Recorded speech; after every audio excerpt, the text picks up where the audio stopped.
అందరికీ నమస్కారం. తెలుగు కథామాలకు స్వాగతం. హౌస్ సర్జన్ నవల చదువుకుంటున్నాము. రాసిన వారు కొమ్మూరి వేణుగోపాలరావు గారు. గైనిక్ చీఫ్ శ్యామలాదేవి గారు చాలా గంభీరమైన మనిషి. 4 రోజుల పాటు ఏ విషయమూ పట్టించుకోనట్లు కనిపిస్తుంది. ఉన్నట్లుండి ఒకరోజు నలుగురిని పట్టుకుని గడగడా దులిపేస్తుంది.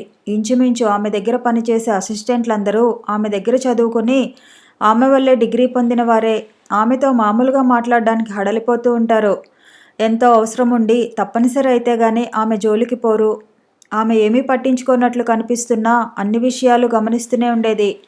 అంతమంది హౌస్ సర్జన్లు పనిచేస్తున్నా ఎవరికి మటుకు వారు తమ గురించి ఆమెకేమీ తెలియదని అనుకుంటున్నా ఏదో ఒక క్షణాన హఠాత్తుగా ఎవరో ఒకరిని పేరు పెట్టి పిలిచేది. గైనిక్ అసిస్టెంట్లను చూస్తుంటే ఒక విషయంలో నాకు గమ్మత్తుగా ఉండేది. వాళ్ళు చాలా గంభీరంగా స్త్రీల జబ్బులను గురించి, వారి గర్భిణీలకు సంబంధించిన విషయాల గురించి క్లాసుల్లో బోధిస్తూ ఉంటారు. ఉన్నట్లుండి వారిలో ఒకరి కడుపు పెరగనారంభిస్తుంది. ఒక బోధకురాలిగా డాక్టర్గానే చూడటానికి అలవాటు పడిన వారిని ఆ స్థితిలో చూసి అందరిలాంటి స్త్రీగానే ఊహించుకొనటం చిత్రమైన అనుభూతినిస్తుంది. 7వ నెల వచ్చేటంత వరకు అలాగే హాస్పిటల్కి వస్తూ వెడుతూ ఉంటారు. తర్వాత సెలవు పెట్టేసి మళ్ళీ ప్రసవించడానికి హాస్పిటల్లో అడ్మిట్ అయ్యి ఆ సమయానికి లేబర్ రూమ్కి తీసుకుపోబడతారు. సైన్సు, విద్య, క్లాసులు, పేషెంట్లు, డెలివరీలు, ఆపరేషన్లు, ఈ వాతావరణపు సుడిగుండంలో ఊహించుకోబడే లేడీ డాక్టర్కు ఇంట్లో పెనిమిటి, పిల్లలు, వంట పని, పిల్లలను చూసుకోవటం, పెనిమిటితో సరాగాలు, ఈ గ్రాహస్థ జీవితాన్ని ఊహించుకుంటే ఆ అనుభూతి తమాషాగా ఉండేది. గైనిక్ పోస్టింగ్లో పనిచేసే 2 నెలల్లోనూ హెడ్ సర్జన్ చేసే పని వివిధ విభాగాలుగా ఉండేది.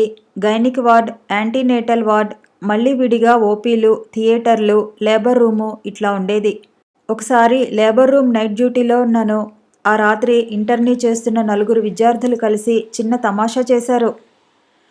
వారిలో చలపతిరావు అనే అతను కాస్త అమాయకంగా మందకొడిగా ఉంటాడు. అతను ఎంతకు ఆ వేళ కేసులు రాకపోతే చిరాకుపడి, నేను నిద్రపోతాగానే కేసు ఏమైనా వస్తే వెంటనే లేపండి అని మిగతా వారికి పురమాయించి అతను మంచం మీద పడుకుని నిద్రకు ఉపక్రమించాడు. అసిస్టెంట్ తన డ్యూటీ రూమ్లో పడుకుని నిద్రపోతోంది. మిగతా 3 కలిసి సరదాగా ఓ ఎత్తుగడ వేశారు. లేబర్ రూమ్లోని 3 టేబుల్స్ ఖాళీగా ఉన్నాయి. వారిలో ఒకడు లోపలికి వెళ్ళి ఒక టేబుల్ మీద ఎక్కి ముసుగు కప్పుకుని పడుకున్నాడు. మిగతా 2 గబగబా వచ్చి గాఢ నిద్రలో ఉన్న చలపతిరావును హడావుడిగా లేపి, త్వరగా లే భాయి, కేసు ఒకటి డెలివరీకి రెడీగా ఉంది, నువ్వు హ్యాండ్స్ వాష్ చేసుకుని పదా, నిన్నే చేయమంటోంది అసిస్టెంట్ అని కంగారు పెట్టారు. రికార్డులో ప్రతి విద్యార్థి 20 కేసులు చేసినట్లు వ్రాసి చూపించాలి.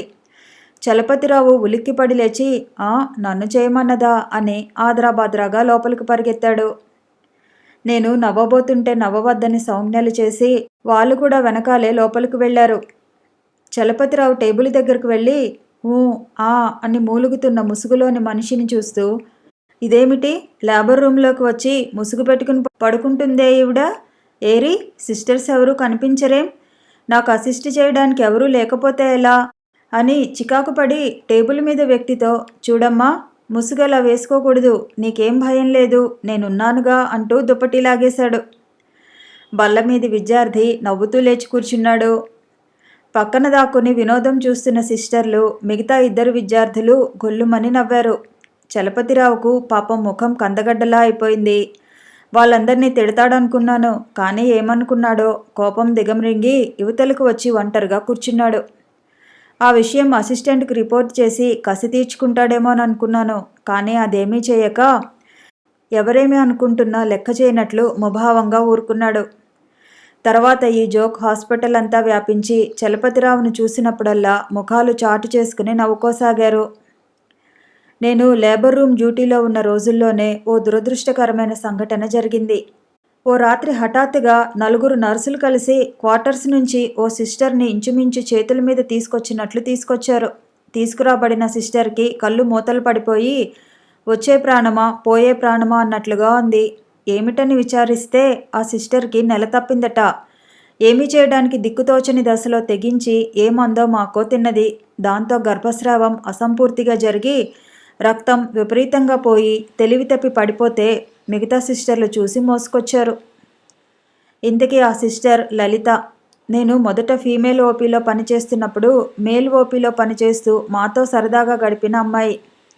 అసిస్టెంట్ రుక్మిణి వచ్చి చూసి పరీక్ష చేయటం ముగిశాక, ఇన్కంప్లీట్ అబార్షన్, బాగా బ్లడ్ పోయింది, డిఎన్సీ చేయాలి, ట్రాన్స్ఫ్యూజన్ ఇవ్వాల్సిన అవసరం ఉందని తోస్తోంది. ఈ లోపల గ్రూపింగు, క్రాస్ మ్యాచింగ్ అర్జెంట్ అని రాసి వెంటనే చేయించి బ్లడ్ బాటిల్ సిద్ధంగా ఉంచమనండి అని ఆపరేషన్కు రెడీ చేయమని చెప్పి చేతులు వాష్ చేసుకోవడానికి వెళ్ళింది. ఏ పేషెంట్కు నెత్తిరివ్వాల్సిన అవసరం వచ్చినా హౌస్ సర్జన్ చేయవలసిన బాధ్యతే. బ్లడ్ బ్యాంకుకి వెడితే ఆ గ్రూపు బ్లడ్ లేదనటం, ఎమర్జెన్సీ అయితే ఇవ్వటానికి ప్రయత్నిస్తాననటం. ఈ గొడవలో హౌస్ సర్జన్ వార్డుకు బ్లడ్ బ్యాంకుకు మధ్య 10 సార్లు తిరగవలసి రావటం పెద్ద తతంగం. లలితకు ఆపరేషన్ జరిగింది. వార్డులోకి తీసుకువెళ్ళాక ఆమెకు నెత్తురు కూడా ఎక్కించాం. అర్ధరాత్రి 3 గంటలకు ఆమె ఎలా ఉందో చూడటానికి వెళ్ళాను. ఆమె కూడా వచ్చిన సిస్టర్లంతా వెళ్ళిపోయారు. అప్పటికి 2 చేతుల్లో తలదాచుకుని ఏడుస్తోంది లలిత. నాకు జాలి వేసింది. దగ్గరకు వెళ్ళి సిస్టర్ అని పిలిచాను. ఆమె ముఖం మీద నుంచి చేతులు తీసి నన్ను చూసి వెక్కి వెక్కి ఏడుస్తూ, నన్నెందుకు బ్రతికించారు, నన్ను చూసి అంతా నవ్వుకోవడానికా అంది. నేను ఆమెను ఓదార్చడానికి ప్రయత్నిస్తూ, ఊరుకోండి సిస్టర్, మీరు అసలే చాలా వీక్గా ఉన్నారు, అట్లా అలసిపోవటం మంచిది కాదు అన్నాను. ఆమె నా మాటకు సమాధానం చెప్పకుండా అలాగే కాసేపు విలపించి కొంచెం ఉన్నాక హఠాత్తుగా, డాక్టర్, నాకు ఉపకారం చేస్తారా అంది. ప్రశ్నార్థకంగా చూశాను. తెల్లవారడానికి ఇంకా అట్టే వ్యవధి లేదు డాక్టర్. ఈ రాత్రికి రాత్రి నన్ను ఇక్కడి నుంచి బయటికి పంపించి వేస్తారా? తప్పు సిస్టర్, హాస్పిటల్ రూల్స్ మీకు తెలుసు. మీరు ఆలోచించడం మాని హాయిగా నిద్రపోండి.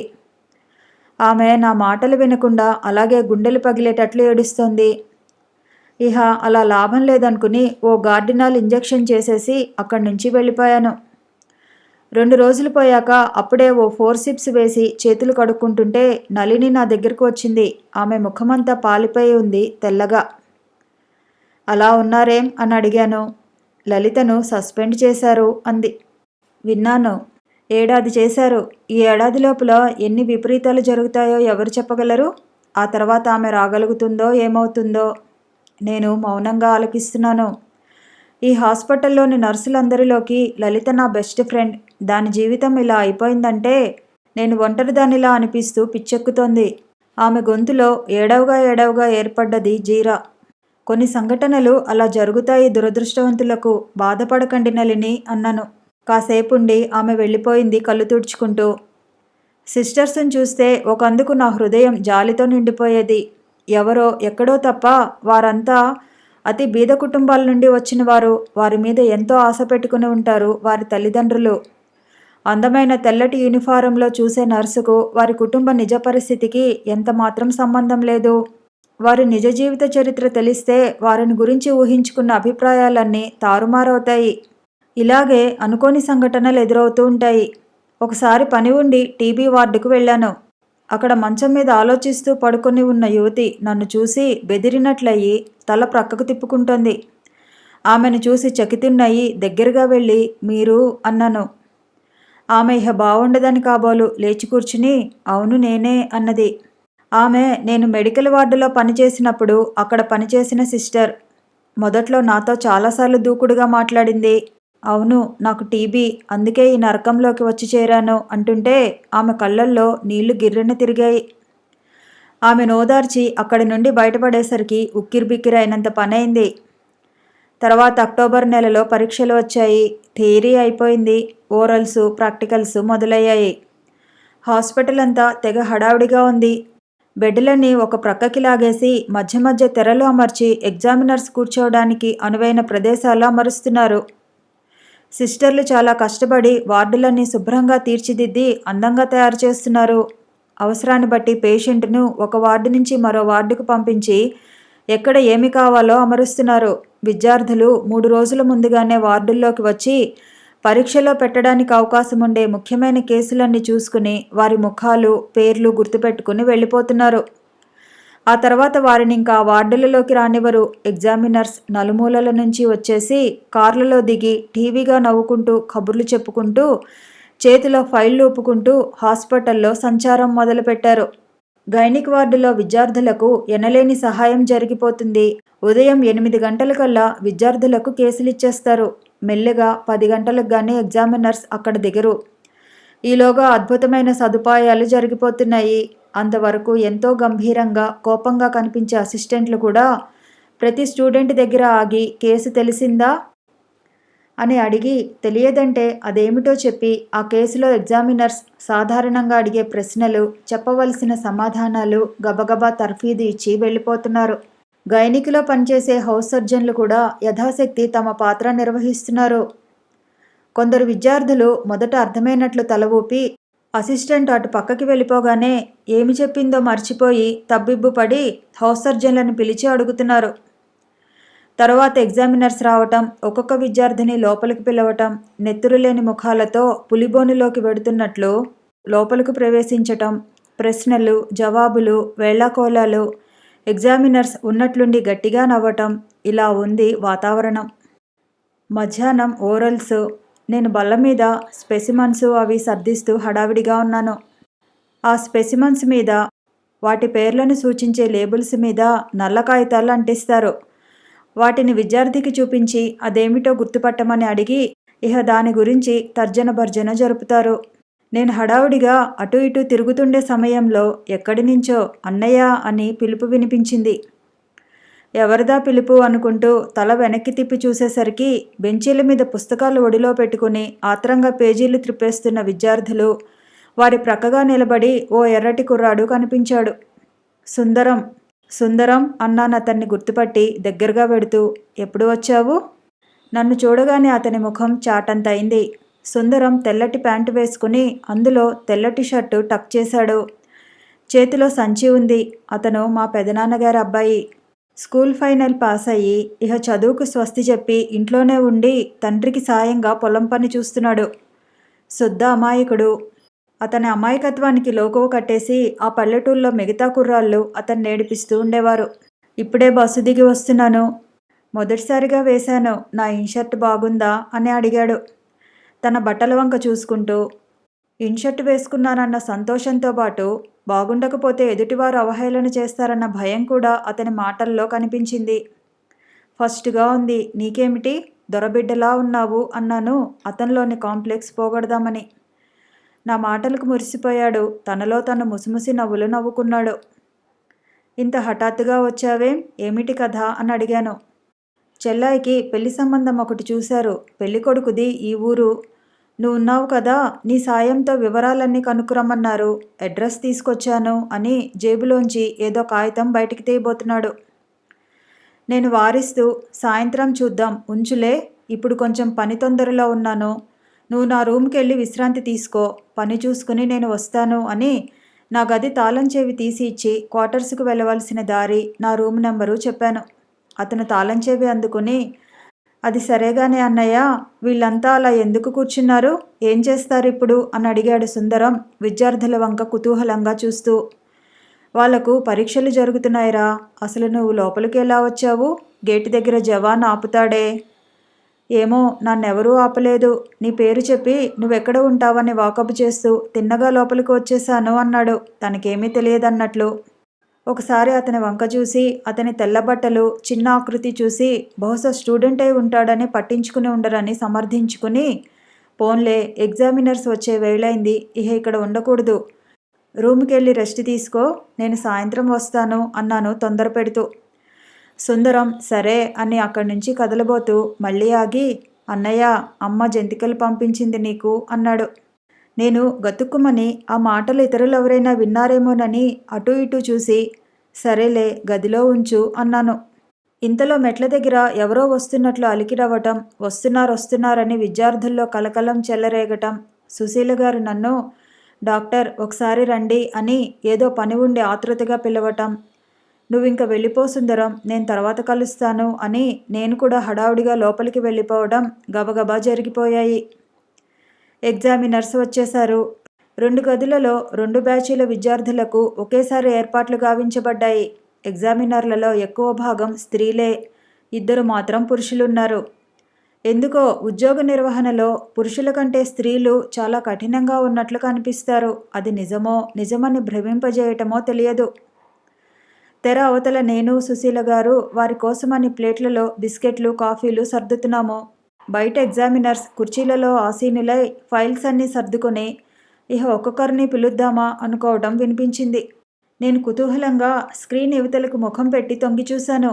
వెంటనే గుండె ఆగిపోయినట్లయింది. గుమ్మం దగ్గర సుందరం చేతిలో సంచితో ఎదురుగా నిలబడి చోద్యం చూస్తున్నాడు. మొదట రావలసిన విద్యార్థి అతని ప్రక్క నిలబడి బిక్కుబిక్కుమని చూస్తున్నాడు. ఇంతలో ఓ లేడీ ఎగ్జామినర్ గుమ్మం వైపు తల తిప్పి సుందరంక చూస్తూ ఎస్ కమిన్ అంది. అతనికి మనసులో ఏమనిపించిందో తననే పిలిచారనుకున్నాడు కాబోలు గబగబా లోపలికి వస్తున్నాడు. నేను నెత్తిబాదుకుని వెనక్కి తిరిగి వెళ్ళిపోమ్మని అతనికి సంజ్ఞలు చేస్తున్నాను. నా వంక చూస్తేగా వచ్చి వాళ్ళకెదురుగా నిల్చున్నాడు. కూర్చో అన్నారు వారు ఇంగ్లీష్లో కుర్చీ చూపిస్తూ. సుందరం వెంటనే కూర్చున్నాడు. ఒక ఎగ్జామినర్ అతని వంక ఫెటల్స్కల్ పెల్విస్ తోసి వీటిని తీసుకో అంది. అతను వాటిని అందుకొని వాటిని అటు ఇటు తిరిపి చిత్రంగా పరీక్ష చేస్తున్నాడు. పుర్రే ఇంత చిన్నగా ఉందేమిటి, పిల్లలదా అన్నాడు. వాట్ అంది పూనా నుంచి వచ్చిన ఎక్స్టర్నల్ ఎగ్జామినర్ అదిరిపడి. ఇంగ్లీష్లో మాట్లాడు అంది కోపంగా. సుందరం కొంచెం కూడా బెదరక చిరునవ్వుతో ఆమె వంక తిలకిస్తూ ఊరుకున్నాడు. ఆర్ఓపి పొజిషన్ పెట్టి చూపించు అన్నది ధాటీగా. ఆ పొజిషన్లు అవి నాకు తెలియవు అన్నాడు సుందరం వచ్చిరాని ఇంగ్లీష్లో. అతని సమాధానం విని ఎగ్జామినర్లిద్దరూ ఒకరి ముఖం ఒకరు చూసుకుని ఏమిటా మొదట్లోనే ఇట్లా ఉంది పరిస్థితి అన్న భావాలు కళ్ళలోనే వెలిబుచ్చుకున్నారు. రెండో ఎగ్జామినర్ ఒక డెలివరీ ఫోర్సెప్స్ అతని ముందుకు తోసి ఇదేమిటి అంది. పటకారు అని సుందరం సమాధానం. వాట్ పటకారు, ఏమిటి నువ్వు మాట్లాడేది, అసలు నీ ఏప్రానేది? నాకు లేదు. ఆ సంచి ఏమిటి చేతిలో, అందులో ఏమున్నాయి? జంతికలు. వాట్ అని ఎగ్జామినర్లిద్దరూ నోరు తెరిచి ఆశ్చర్యంగా చూశారు. నేను ఎంతసేపటికి కొయ్యలా నిలబడి చూసి సుశీల గారు ఏమిటి డాక్టర్ ఎంతసేపలా చూస్తావు అని నా ప్రక్కకొచ్చి నిలబడి బయటకు తొంగి చూసి మై గాడ్ ఇతనెవరు, మన స్టూడెంట్ కాదనుకుంటానే అంది. అవును మేడం, అతను నా కజిన్, చాలా పొరపాటు జరిగిపోయింది అని జవాబిచ్చాను వణికే గొంతుతో. అసలెవరు నువ్వు, పరీక్ష పాస్ అవ్వాలని లేదా, ఏమిటా మొండి సమాధానాలు? ఇంత మొండిగా ప్రవర్తించినందుకు ఫలితం రుచి చూడవలసి వస్తుంది సుమా అని గర్జిస్తోంది ఎగ్జామినర్. కోపంతో అసలే ఎర్రగా ఉన్న ఆమె ముఖం మరింత ఎర్రబడిపోయింది. పరీక్ష ఏమిటి, ఫలితం ఏమిటి? నన్ను సుందరం అంటారు. మా అన్నయ్య ఇక్కడ హౌస్ సర్జన్గా ఉంటే చూడటానికి వచ్చాను అని సుందరం కూడా కోపంగానే మాట్లాడాడు. వాళ్ళిద్దరూ మతులుపోయినట్లు కళ్ళు పెద్దవి చేసి చూస్తూ కూర్చుండిపోయారు. 1 నిమిషం గడిచాక వారిలో ఒకరు తేరుకొని మరైతే లోపలికెందుకు వచ్చావు అని అడిగింది. నేనక్కడ నిలబడితే మీరే రమ్మన్నారుగా, నేను వచ్చానంటారేం? ఇహ చూస్తూ ఊరుకుంటే పరిస్థితి మరింత అభాస అవుతుందని నేను ఇహ ఉపేక్ష చేయకుండా యువతలకు వచ్చి సుందరాన్ని బలవంతంగా రెక్కపట్టుకుని లేపి ఇతను మా తమ్ముడు, నా కోసం వచ్చి ఇక్కడ నిలబడటం మూలాన పొరపాటు జరిగిపోయింది. ఏమీ తెలియని అమాయకుడు, దయ ఉంచి ఈ అనర్థానికి క్షమించండి అని వినయంగా వేడుకున్నాను. ఎగ్జామినర్స్ ఈ సంఘటనను చాలా సున్నితంగా స్వీకరించారు. గంభీరంగా ఉండవలసిన వాతావరణమంతా నవ్వులతో నిండిపోయింది. విద్యార్థులు, నర్సులు, అసిస్టెంట్లు, ఎగ్జామినర్లు ఒకటే నవ్వులు. వాళ్ళంతా మంచి మూడ్లోకి వచ్చారు. ఆ మంచి మూడ్లో ఆ రోజు చాలామందిని పాస్ చేసి ఉంటారని నా నమ్మకం. సుందరం తమ్ముడు లజ్జితుడై ఎర్రబడ్డ ముఖంతో నా గదికి వెళ్ళిపోయాడు. ఇలాంటివే తమాషాలు అప్పుడప్పుడు జరుగుతుంటాయి. ఒకసారి గైనిక్ ఓపీలో ఒక నడివయసు స్త్రీ చీటీ తీసుకుని లోపలికి వస్తే అలవాటు ప్రకారం బల్ల ఎక్కించి పీవీ అది చేసి పరీక్షించడం అయ్యాక ఏమీ దోషం కనబడక అసలు ఇంతకీ బాధ ఏమిటమ్మా అని అడిగితే నాకేం బాధ ఉంది, మా అమ్మాయిని తీసుకొచ్చాను పరీక్ష చేయించడానికి అంది. ఇప్పటి వరకు జరిగిందంతా తనకు పట్టనట్లు. మరైతే నువ్వెందుకు బల్లెక్కావు అని అడిగితే నాకేం తెలుసు, మా అమ్మాయి చీటీ నేను పట్టుకుని నుంచుండినాను, మీరు లోపలికి పిలిచినారు, నేను వచ్చినాను అన్నది. అక్కడున్న మేమందరం నవ్వుకోక ఇదయ్యాం. నా గైనిక్ పోస్టింగ్ చాలా తేలిగ్గా ఆడుతూ పాడుతున్నట్లు అయిపోయింది. ఎక్కువ పని లేకపోవటాన చాలా పుస్తకాలు చదువుకోవడానికి, మిగతా వార్డులకు వెళ్ళి కేసులు చూడటానికి వీలయ్యేది. రాత్రి సమయంలో థియేటర్లో దీపం కనబడితే వెళ్ళటం మానలేదు. అలా అర్ధరాత్రి నిశ్శబ్దంగా ఉన్న సమయంలో రకరకాల రోగాలను దాచుకున్న వార్డుల ముందు నుండి మెల్లగా సాగిపోతుంటే ఆ అడుగుల చప్పుడు చెవులకు ఎంతో మధురంగానో హుందాగానో అనిపించేది. కొంతమంది తల్లులు పిల్లలు పుట్టగానే వారిని అక్కడే ఉంచి ఎవరికీ తెలియనివ్వకుండా వెళ్ళిపోతుండేవారు. ఆ పిల్లలు దిక్కులేని వారన్నమాట. వారిని సిస్టర్లే పెంచేవారు. ఏ సిస్టర్ డ్యూటీలో ఉంటే ఆమె సంరక్షణ చేస్తూ ఉండాలి. వారిని హాస్పిటల్ బేబీస్ అంటారు. ఆ పిల్లలు అలా వార్డులలోనే పెరిగి పెద్దవారు అవుతూ ఉంటారు. ఈలోగా ఎవరైనా సంతానహీనులైన తల్లిదండ్రులు వచ్చి తమకు ఆస్తిపాస్తులున్నట్లు నిరూపిస్తూ ఆ పిల్లల్ని దత్తత చేస్తూ ఉంటారు. ఎప్పుడైనా తీరిక ఉన్నప్పుడు హాస్పిటల్ బేబీస్తో ఆడుకుంటూ ఉండేవాణ్ణి. కథ కొనసాగుతుంది. మళ్ళీ కలుసుకుందాము. ఈ వీడియో నచ్చితే లైక్ చేయండి, షేర్ చేయండి, కామెంట్ చేయండి, ఛానల్ని సబ్స్క్రైబ్ చేయండి.